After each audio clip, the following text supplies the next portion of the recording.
বিসমিল্লাহির রহমানির রহিম। অনেক বছর আগের কথা। একটা ছোট শহরে একজন সাধারণ মানুষ ছিল। তার নাম ছিল আব্দুল হাকিম। সে কোনো বড় আলেম ছিল না, কোনো বিখ্যাত ব্যক্তিও ছিল না, একজন সাধারণ দোকানদার। কিন্তু তার একটা গোপন অভ্যাস ছিল, যেটা কেউ জানতো না। দিনে সে কাজ করত, মানুষের সাথে হাসি মুখে কথা বলতো আর ব্যবসা করত। কিন্তু রাতে রাতে সবাই ঘুমিয়ে গেলে সে চুপচাপ উঠে অজু করত। তারপর অন্ধকার ঘরে 2 রাকাত নামাজ পড়ে দীর্ঘ সেজদায় চলে যেত। সেই সেজদায় সে কাঁদত। কেউ তাকে দেখত না, কেউ ভিডিও করত না, কেউ বাহবাও দিত না। সে শুধু বলতো, হে আল্লাহ, আমি খুব ভালো মানুষ না, আমি ভুল করি, কিন্তু আমি আপনাকে হারাতে চাই না। তার জীবনে এমন এক সময় আসলো, একটা বড় পরীক্ষা। ব্যবসায় বড় লোকসান হলো। ঋণের চাপ, মানুষের কথা, পরিবারের দুশ্চিন্তা।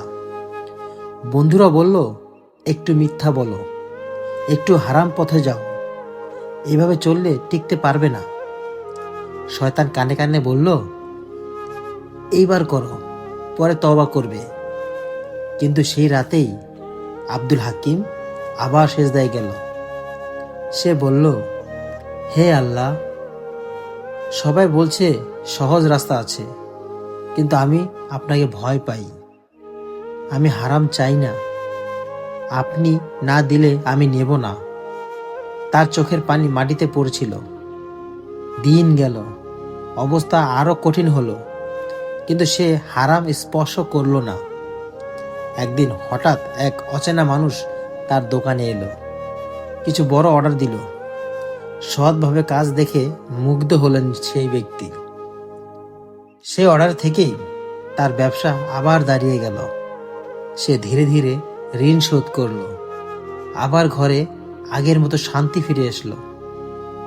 এক রাতে সে আবার সেজদায় গিয়ে কাঁদতে কাঁদতে বলল, হে আল্লাহ, আপনি আমাকে অপমান হতে দিলেন না। তার হৃদয়ে তখন এমন শান্তি, যেটা টাকা দিয়েও কেনা যায় না।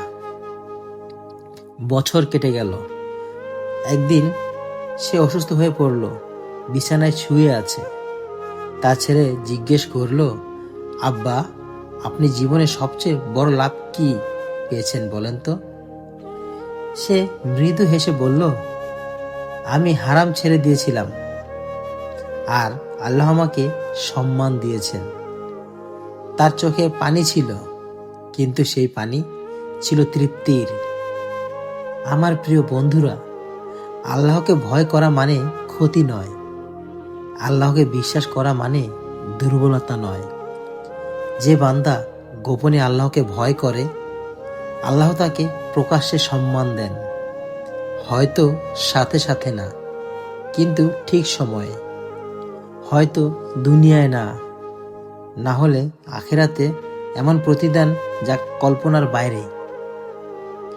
মনে রেখো আমার প্রিয় বন্ধুরা, যে চোখের পানি কেউ দেখে না, সেটা একমাত্র আল্লাহই দেখেন। যে হারাম তুমি ছেড়ে দাও, তার বদলে আল্লাহ এমন কিছু দেন যা তুমি ভাবতেও পারবে না। তাই যখন অন্ধকারে একা থাকবে, ভুল করার সুযোগ থাকবে, কেউ দেখবে না, তখন মনে করো একজন দেখছেন, আর সেই একজনই যথেষ্ট।